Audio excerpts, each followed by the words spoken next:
Ako si Attorney Darwin Cañete, and my program is Pugad Vloggers, aired every Monday to Friday from 7 to 8 p.m. dito sa Radyo Bandido, simulcast on DZRJ 810 AM, on Sky Cable, Channel 224, TV Plus boxes, and on free-to-air TV, facebook.com/DZRJ 810 AM, and our official YouTube channel.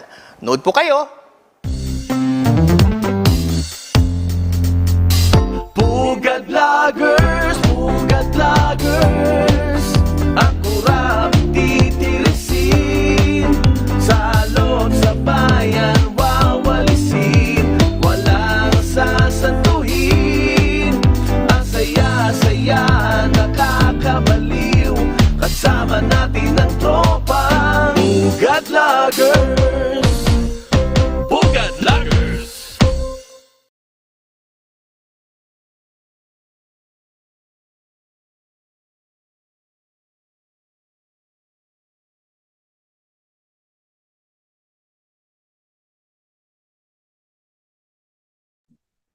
Nakamute pala ako. Alright. So, sorry. So here we go. It's 2022, November 30. Hindi po Friday ngayon. Wednesday po ngayon. Nag-switch muna kami ni Attorney Darwin Cañete because he cannot make it tonight. No? So I'm taking over for today, and makikita ninyo si Darwin on Friday. Nag-switch kami, so sa Friday siya mag-take over, no? So today is the 159th birth anniversary ni Andres Bonifacio. Kaya nga Bonifacio Day, no? It's not a commemoration of his death, it's a commemoration of his birth, no? So yung birthday niya actually is November 30, 1863. So ngayon ay 159 years old na sana siya, no? But we'll talk about his life tonight. So ayun, so November 30, 1863, pinanganak si Andres Bonifacio. Siya ay pinanganak doon sa Tondo, no? Tondo, Manila, no? And he was born in ayun nga. So aside from being born in Tondo, no? Well, ano siya he was orphaned, no? Orphaned at hindi naman, so not an early age, but more or less nakapag-aral naman siya. It's just that hindi niya naitapos yung pag-aaral because yun nga, hindi na yumao ang kanyang mga magulang. So they were orphaned along with his brothers and sisters, like 𝗕𝗹𝗂𝗴𝗲, Procopio, you know, and the sisters and brothers.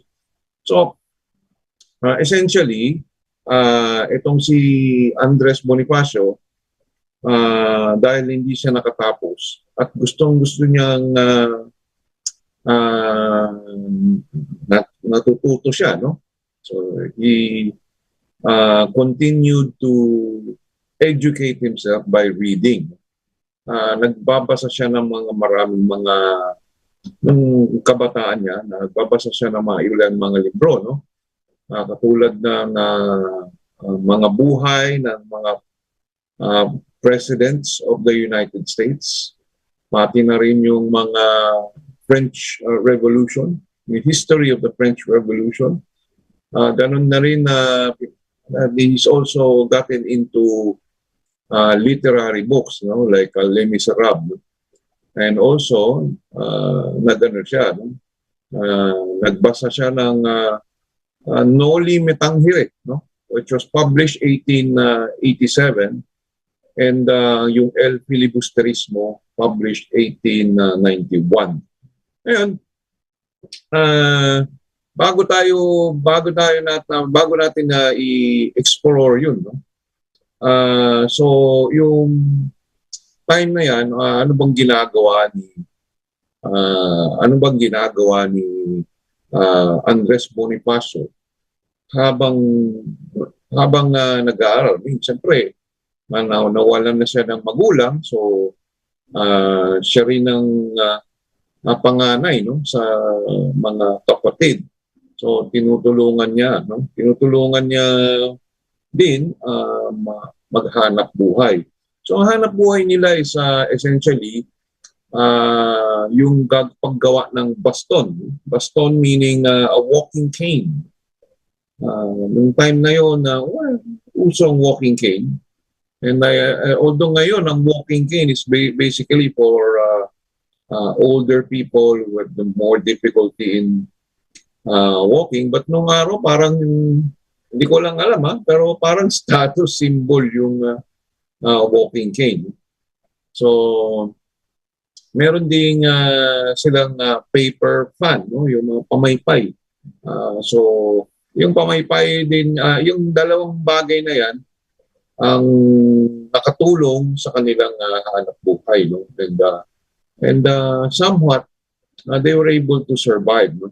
through that, no? At namasukan din, no, si Andres Bonifacio, no, with a British trading firm, 𝗕𝗵𝗴𝗱 and Company, no. Actually yung 𝗕𝗵𝗴𝗱 and Company niyon was founded sometime 1873, no. And it lasted more than a century, no? Robert 𝗕𝗵𝗴𝗱 and Company, Robert 𝗕𝗵𝗴𝗱 and Company. Later on, nabili rin sila, no, Chase Manhattan Bank. So it lasted about 127 years before it was acquired, no. Naging ano rin, no,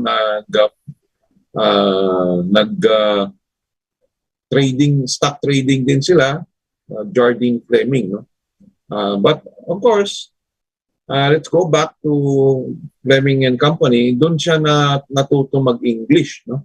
So aside from Tagalog and Spanish, natuto rin siya ng English, no, because the company is a British company, and yung mga amo rin siguro nila is mga British din, no?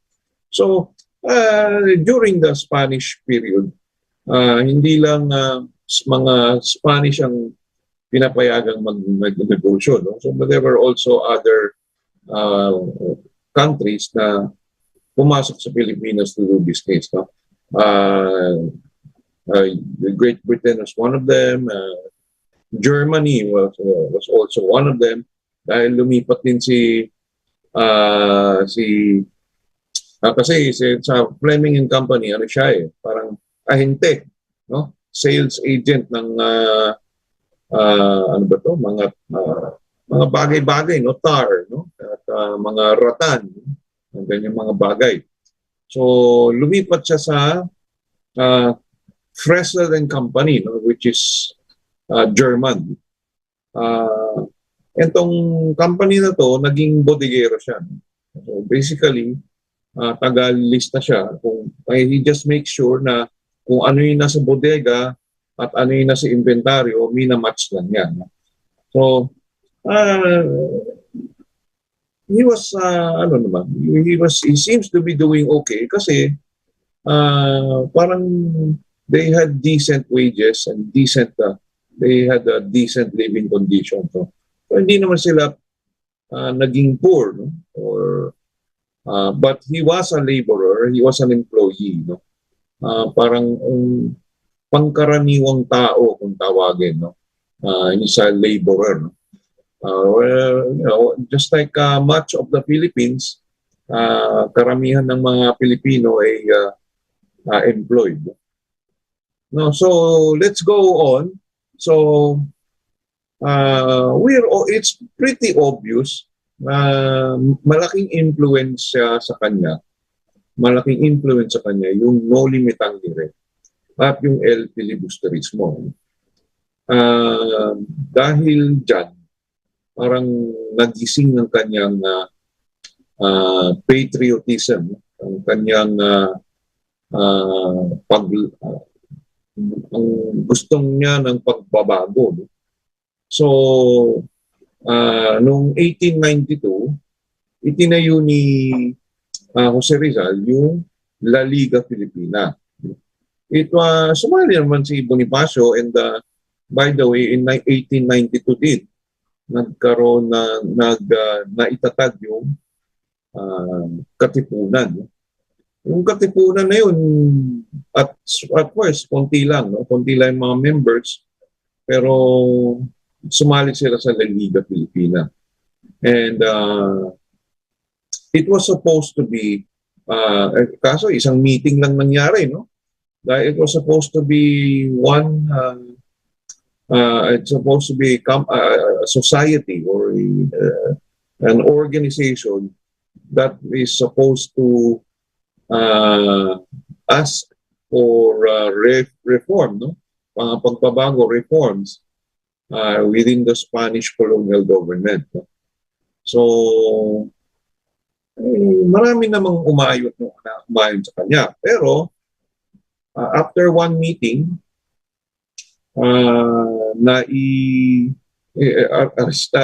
arestado si Rizal, no?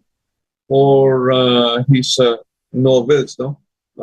El Filibusterismo and yung No Limitang Hire. So, one of those things na nangyari sa kanya is after arrest, no? Tinapon siya, no? Or exiled sa Dapitan, no? Which is in Zamboanga.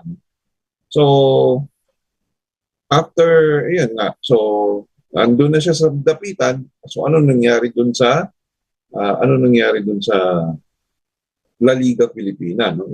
Tinuloy naman, no, ng some of the participants, no? But eventually, noong nailipat na si Rizal sa Dapitan, sabi ni Andres Bonifacio, reforma. Ang kailangan ngayon, independence. No? Kailangan natin ng kasarinlan na. No? So, ayun. Tinanong ngayon ni ang Bonifacio kay Rizal, no? So pinadala niya si 𝗕𝗹𝗴𝗲𝗀 Valenzuela. No? 𝗕𝗹𝗴𝗲𝗀 Valenzuela sa Dapitan in order to ask him ask him for counsel, no? What to do. Dahil nagbabalak talaga sila ng independence, no? So independence by violent methods, no? So tawagin nila armed struggle, no? Armed struggle in order to gain independence by overthrowing the Spanish authorities. Ngayon, dumating si 𝗕𝗹𝗴𝗲𝗀 Valenzuela at tinanong niya anong balak niyang gawin. Kung sabi ni 𝗕𝗹𝗴𝗲𝗀 Valenzuela, nagbabalak na kaming mga miyembro ng Katipunan maghimagsikan to revolt, no? And to take over the Spanish facilities and overthrow the Spanish colonial government. Pero sabi ni Rizal, sandali, wala namang sinabing ganyan nung nasa La Liga Filipina. Wala rin akong balak na makipaghimagsikan, no? Wala rin, hindi ko susuportahan ng marahas na paraan na pag-take over. Hindi pa handa ang Pilipinas para sa kasarinlan, no? Kailangan muna natin idaan ito sa reforma. Ayun. So, pagbalik niya ni 𝗕𝗹𝗴𝗲𝗀 Valenzuela, nagulat si Bonifacio. So, okay, sige, kung hindi tayo susuportahan o hindi tayo papayuhan ni Rizal, tayo na lang. Pero respetado pa rin nila yung si Rizal because Yun nga, because of the two novels had great influence kay Andres Bonifacio, ayun, naituloy nila. No? So by 1896, no? August 1896, August 23, nagkaroon ng sigaw ng Pugad-Lawin. Some others say sigaw. Na nakasigaw sigaw ang ng balintawak, no? So I'm not exactly sure no nasaan, but either way yun yung naging meeting, yun yung naging meeting nila sa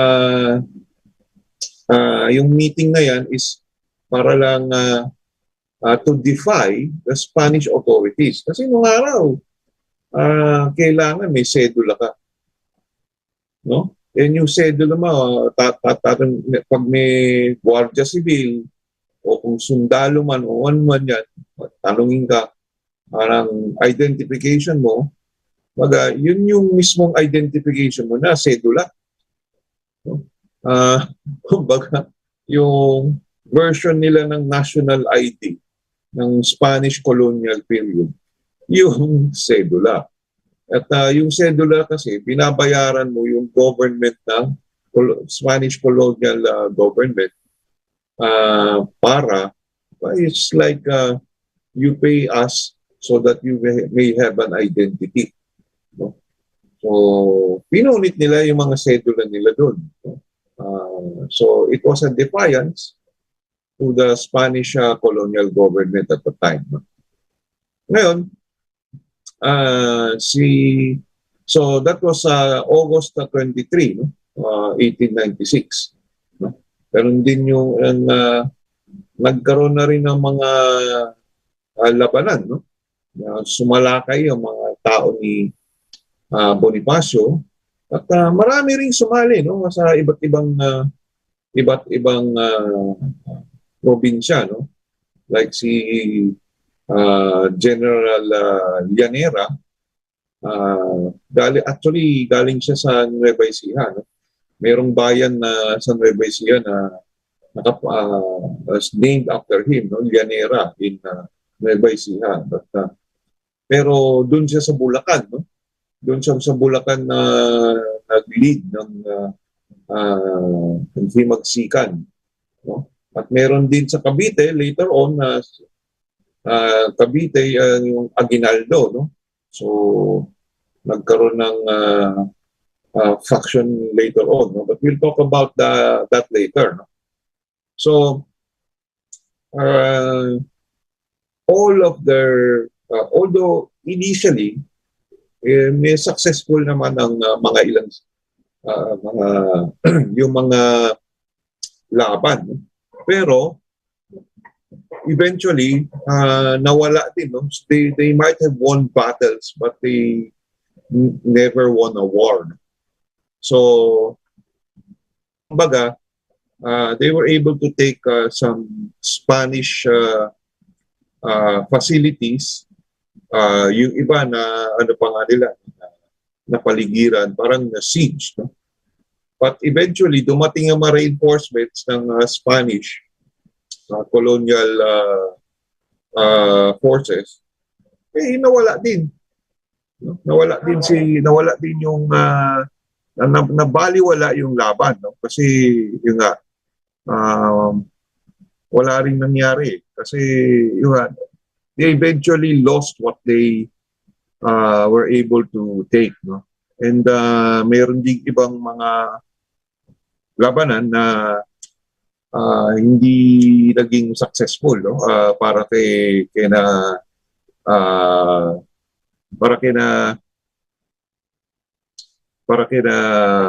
Bonifacio, no? In the Katipuneros, no? Isa pa sa naging malaking dagok sa kanilang revolutionary efforts, kakulangan ng armas. Yan. So dahil kulang ang armas nila, diyan din sila kasi you cannot really bring a knife or a bolo to a gunfight. Mahirap naman yata. Kasi yung mga Spanish colonial forces, meron sila mga rifles. No? Hindi naman sila ganyan ka-low-tech. No? Although eventually, naging low-tech yung Navy nila, but somehow yung Spanish soldiers and the Guardia Civil were armed with rifles. No? No. So, paano ba naman? Iilan lang sa kanila ang may armas. No? And yung iba na dala nilang armas is parang revolver. 5-shooter, 6-shooter, I'm not sure. No? But either way, a revolver kasi after 6 bullets, you have to reload. Ganon din naman ang rifle, but at least yung rifle has more range. More steady ang kanyang range. No? At but in those skirmishes, in those laban-laban, most of the time natatalo yung forces ni Bonifacio. No? At dahil Manila is a capital city of the Philippines at the time, talagang bantay na bantay yung mga Spanish authorities at the time. No? So, pahirapan din talaga. No? Wala kang, kulang ka sa armas, pupunta ka sa labanan na may dala mo itak, dala mo yung mga bamboo spears, at mangilang-ilang lang may baril. So, that's not gonna get anywhere. So, ayan. Setback after setback. No? We are able to go into 4 battles.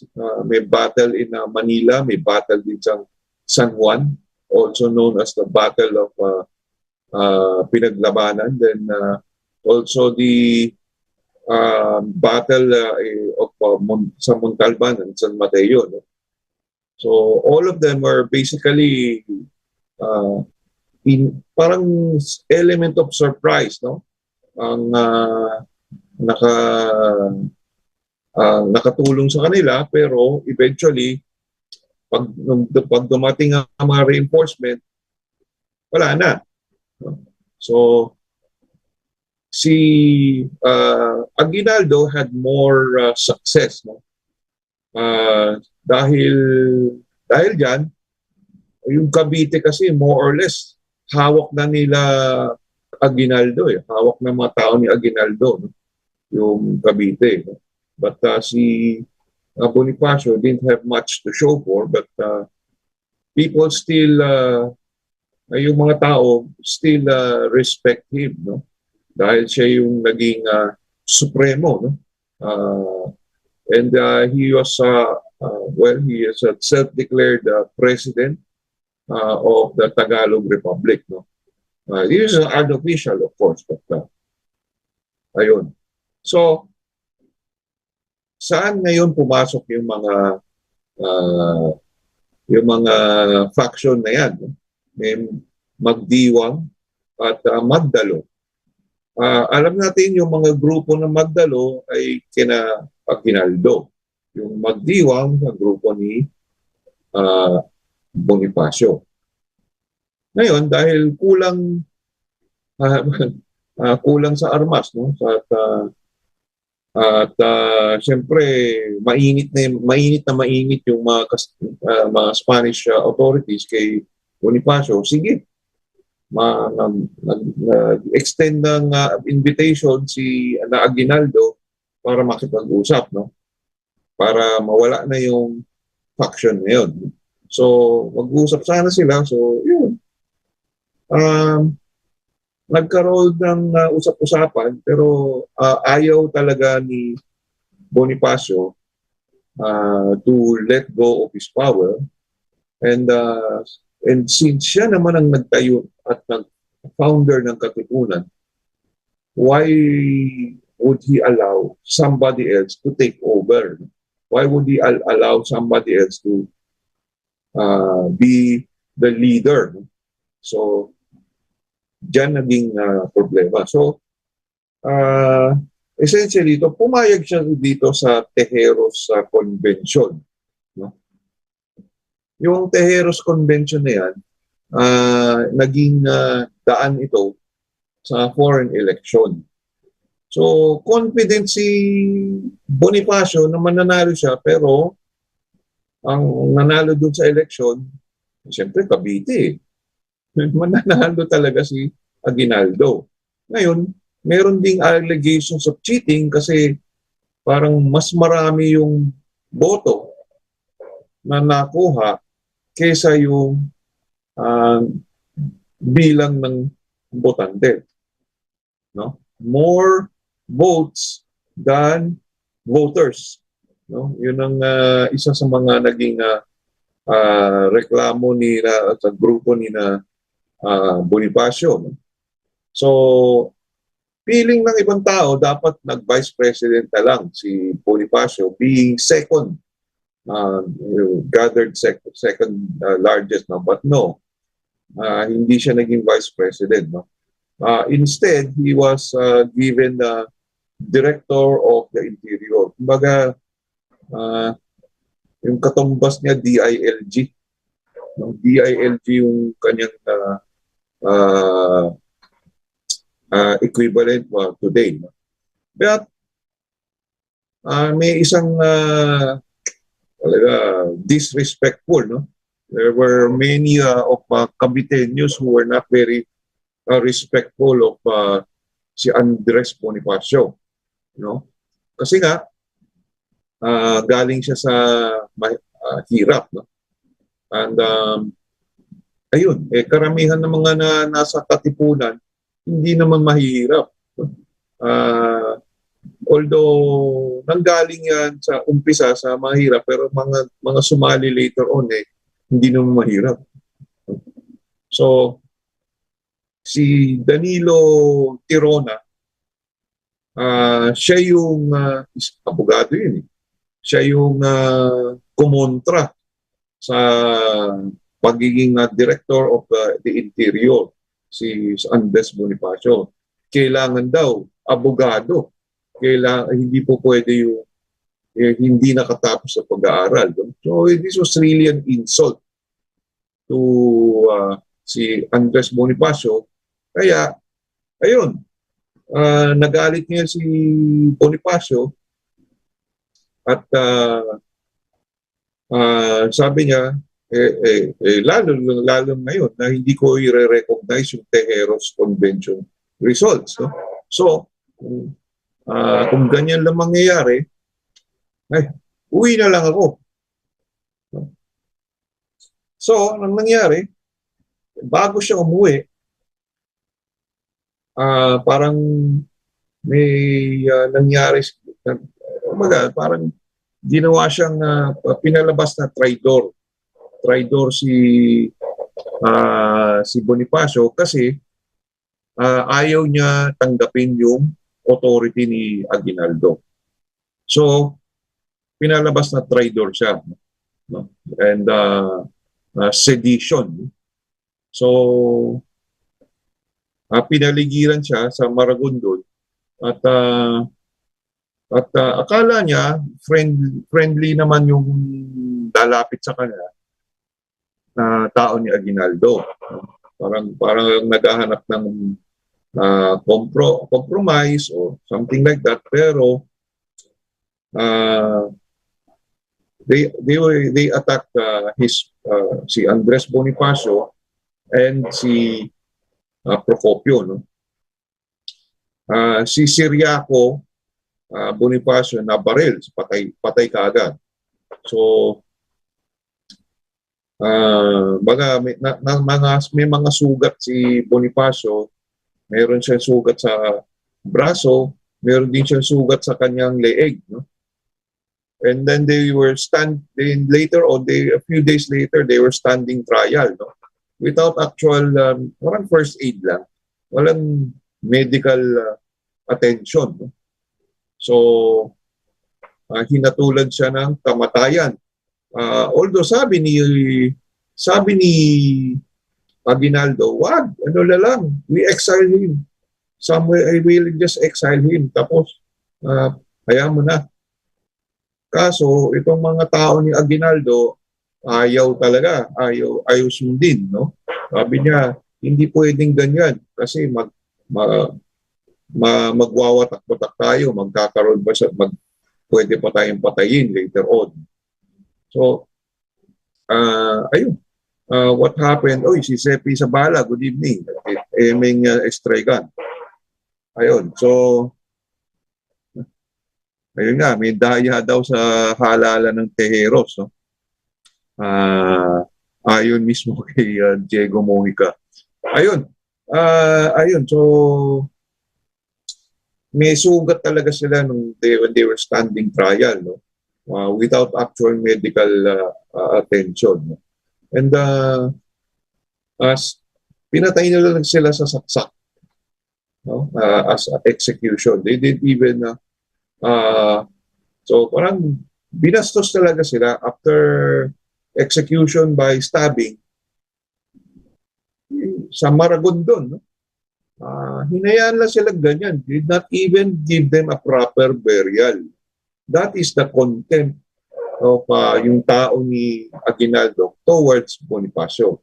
And nabalak talaga ni Bonifacio bumalik na lang sa Montalban, no, San Mateo area, and to proceed and continue yung kanyang revolution doon sa lugar na yan. Isa sa mga naging kakampi ni Bonifacio is Emilio Jacinto, no? Who siya yung nag-iisip ng mga nag-iisip ng paparaan o procedures ganyan, no? So sariling mga batas sa katipunan, no? So he was si Emilio Jacinto was known as the brains of the katipunan, no? Tapos si si Llanera, no? Mariano Llanera was also with him, no? Isa rin sa mga kumampi sa kanya si Macario Sakay. So after his death, hindi sumali si Macario Sakay kina Aguinaldo, no? So he went on his own. Later on, we'll talk about Sakay at another time. But, yun, pinatay lang sila at hinayaan lang ng ganyan. Exposed to the elements. No? So, hinayaan lang mabulok dyan. So, that happened on May 10, no? 1897. Ayun. So, nawala sa kanilang hanay si Bonifacio, and it was more political, no? than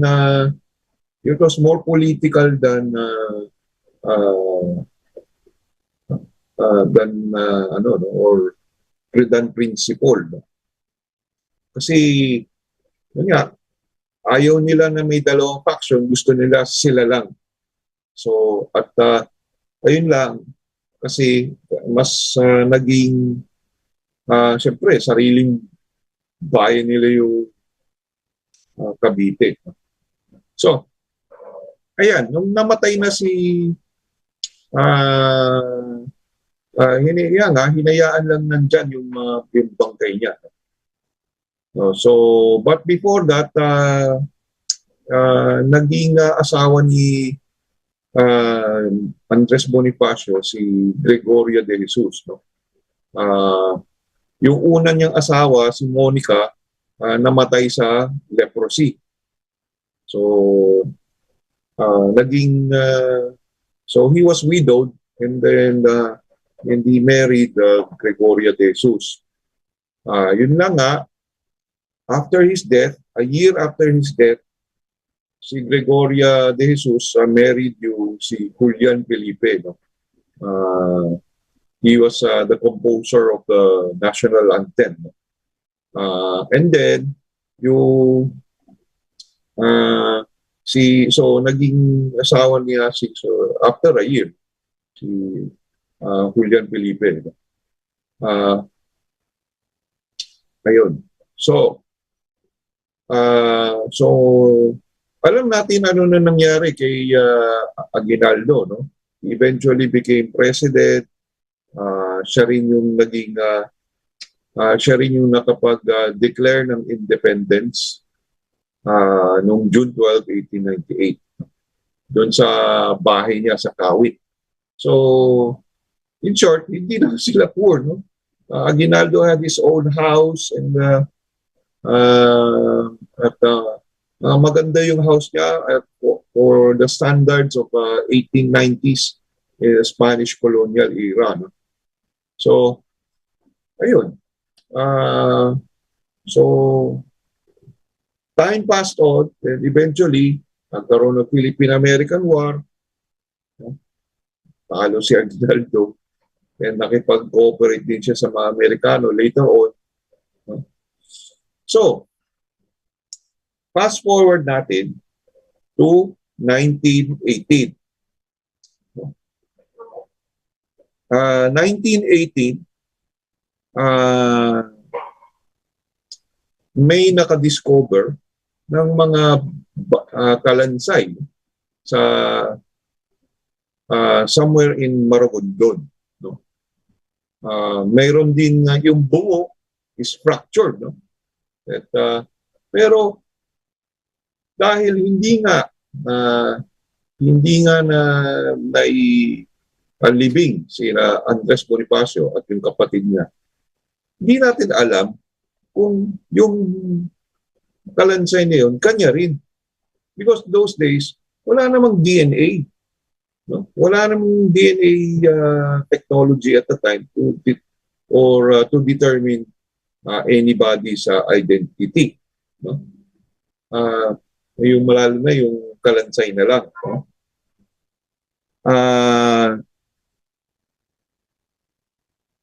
Ayun. Ay, hindi po wala pa si Julian Felipe. I'm sorry. Si Julio 𝗕𝗂𝗏. I'm sorry. Si Julio 𝗕𝗏 pala ang naging, I'm sorry. I was reading it wrong. No? Si Julian Felipe is somebody else. Julio 𝗕𝗏. Nagkaroon sila ng anak, no? Si Juan 𝗕𝗏. Okay. Okay. So, thank you. Thank you, Emeng. No? Thank you.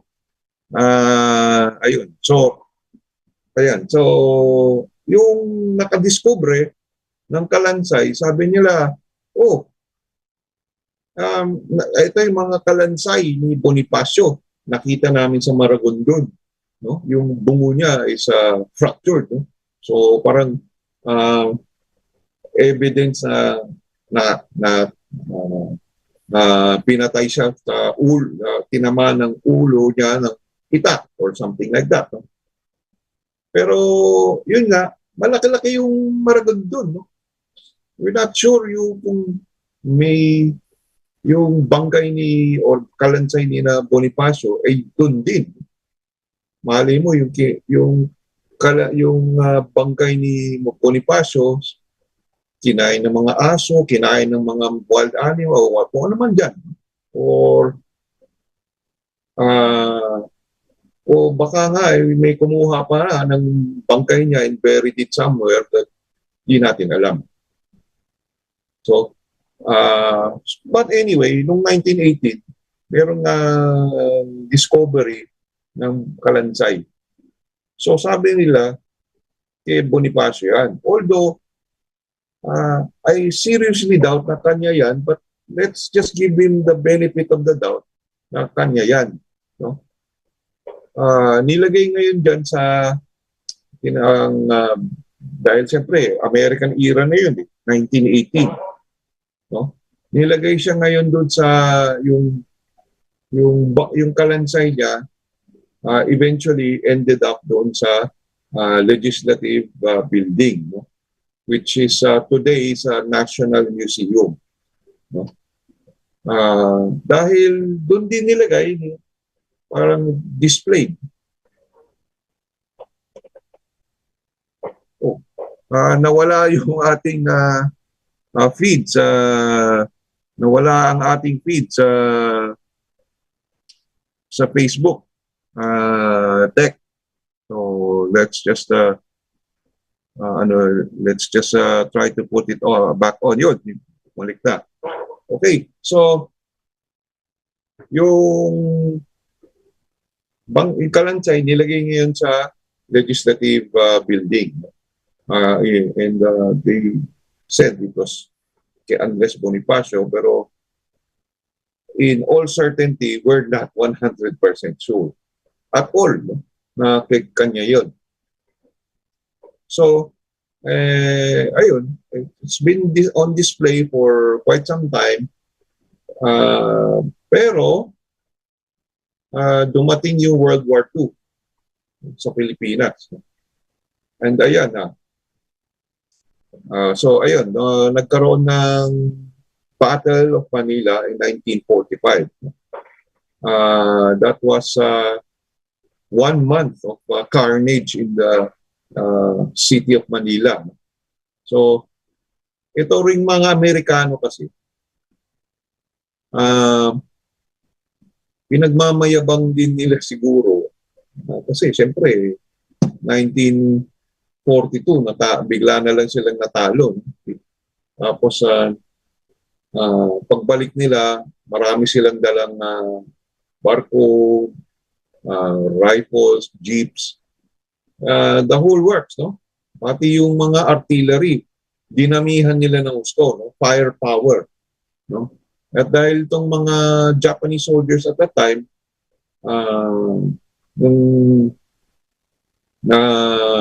yung mga tauhan ni Iwabuchi, no? Si Admiral Iwabuchi, walang disiplina eh. No? Start killing everyone and fight to the death. Ay, alam naman natin na throughout history, mga fight to the death yung Japanese warriors. No? Pero kulang talaga sa disiplina, no? Yung mga tao ni Iwabuchi. Because they started killing any Filipinos or anyone else. No?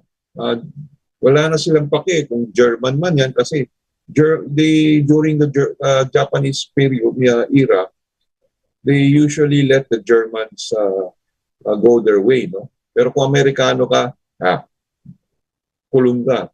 Sa UST ka ilalagay. No? Or if you're French, French Vichy, okay lang, no? Because they were German allies, the French Vichy. Then also the Italians, they let them be. So, but ayun nga, itong mga Hapon, they started killing everyone. And they didn't matter, it no longer mattered to them if you were German, Italian, or French Vichy. So they started shooting anyone in sight. Lalo na mga Pilipino, no? And you can see some of the streets littered with dead people. On the sidewalks, on the streets. Ganyan nangyari. No? So, at because of this, ayaw nilang, to the death, ayaw nilang lumabas. So, the Japanese soldiers usually took refuge in a building. May mga bala pa naman sila, so they start shooting Americans and ganyan. So, hindi makalapit yung ayaw lumapit ang mga sundalo. So, kinanyon nila ng kinanyon. Yung mga buildings natin, no, to a rubble. I think the Metropolitan Theater survived because walang pumunta ron na Japanese soldiers. So, yung post office building, damaged. Letran, heavily damaged. No? At the walled city, maraming artillery scars. Now, itong legislative building, pati yung Manila City Hall, talagang ruined. As in, baksak. Binanatan ba naman ng kanyon. So, it actually collapsed. The entire building of the legislative building collapsed. And doon pa naman nakalagak yung Kalansay ni Bonifacio, although we're not 100% sure. So, nadaganan na yung buong Kalansay. Because, and because artillery nga yan, I think even the Kalansay got siguro crushed to bits, blown to bits. Hindi natin sure, but after that, hindi na nakita yung kalansay. Hindi na nakita yung kalansay ni Bonifacio, no? Or if ever kanya nga yan, no? So parang ang it is such a injustice and a dastardly act, no, yung nangyari sa kanya, no? He was executed, he got hacked and stabbed and all that, no? Kasi he was already wounded, no, at that time. So hindi na rin siya ganyang ka healthy that he can no longer fight anyway.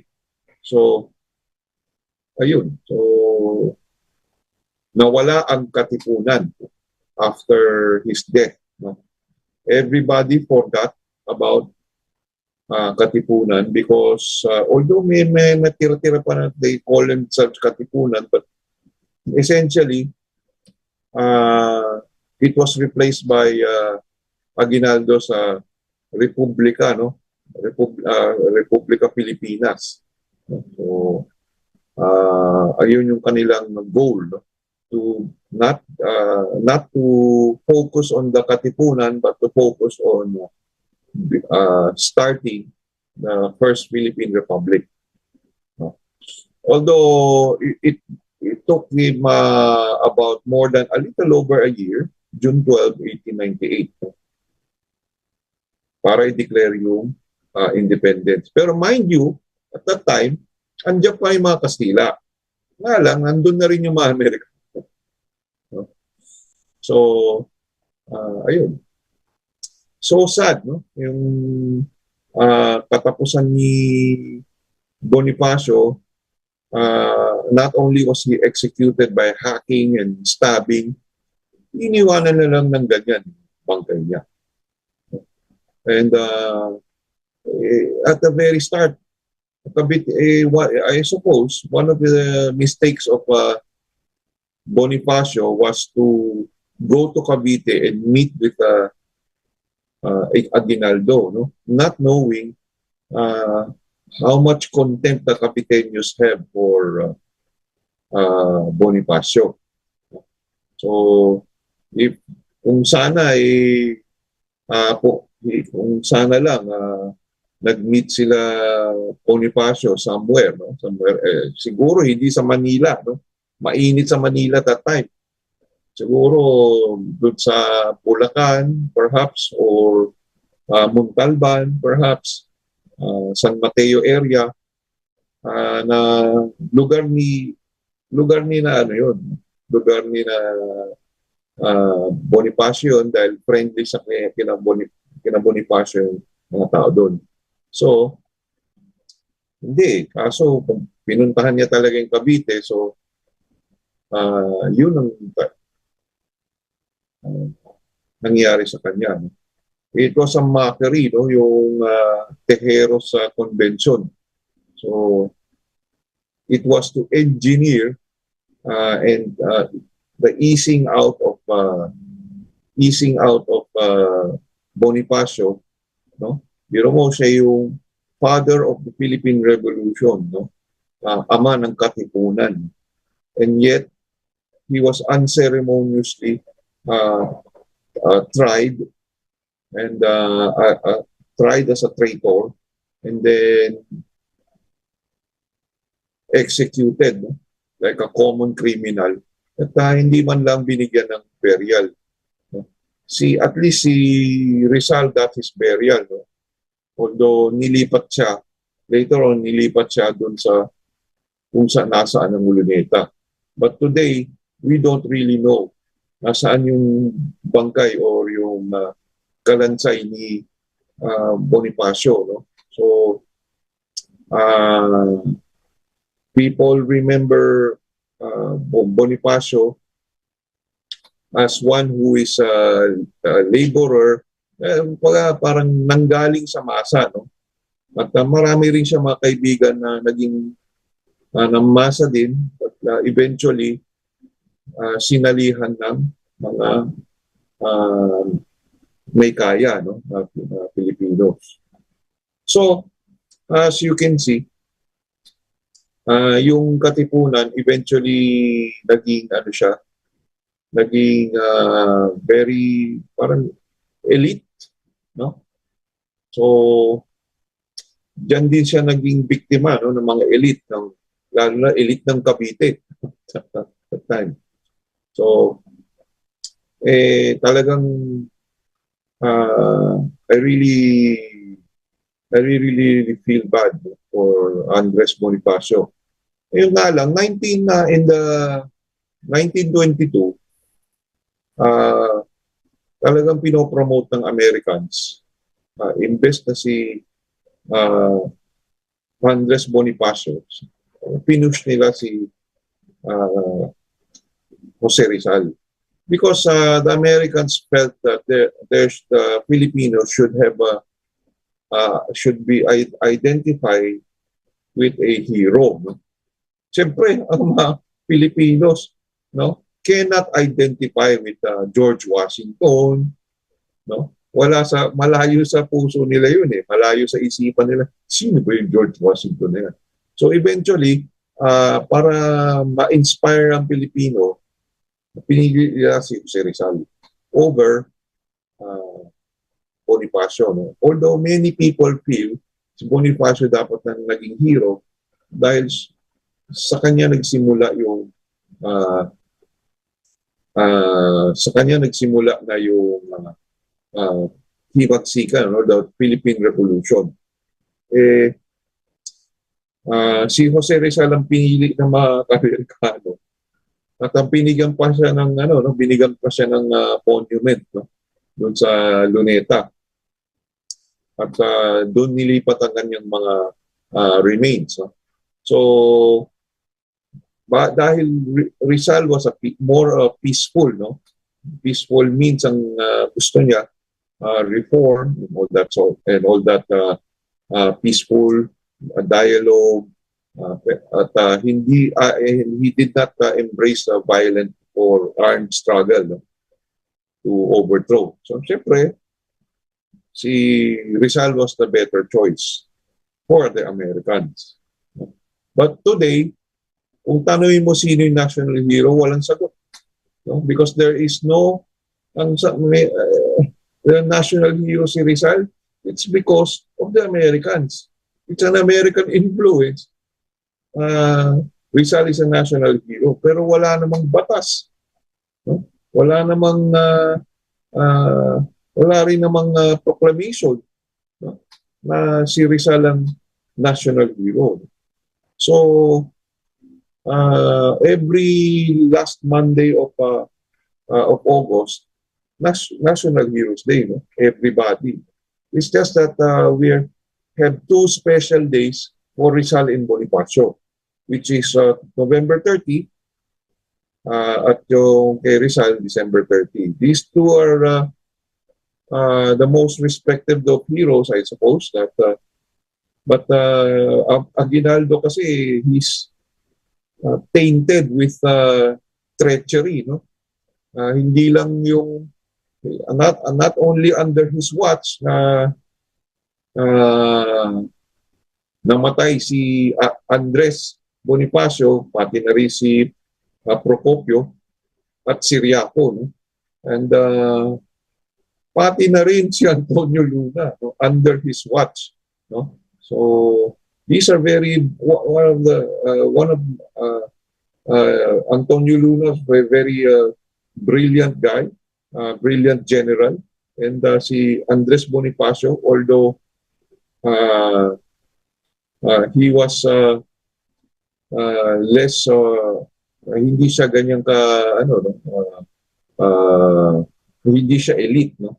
So, but he was the father of the Katipunan, no? So, ayun. So,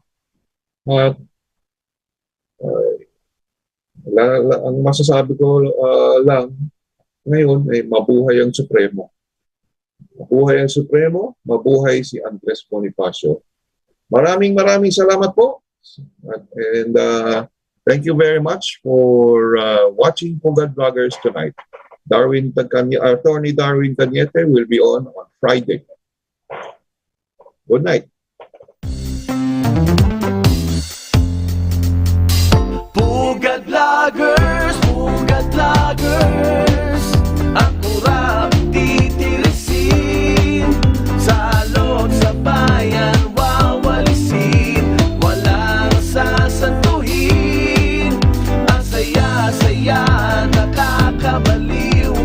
kasama natin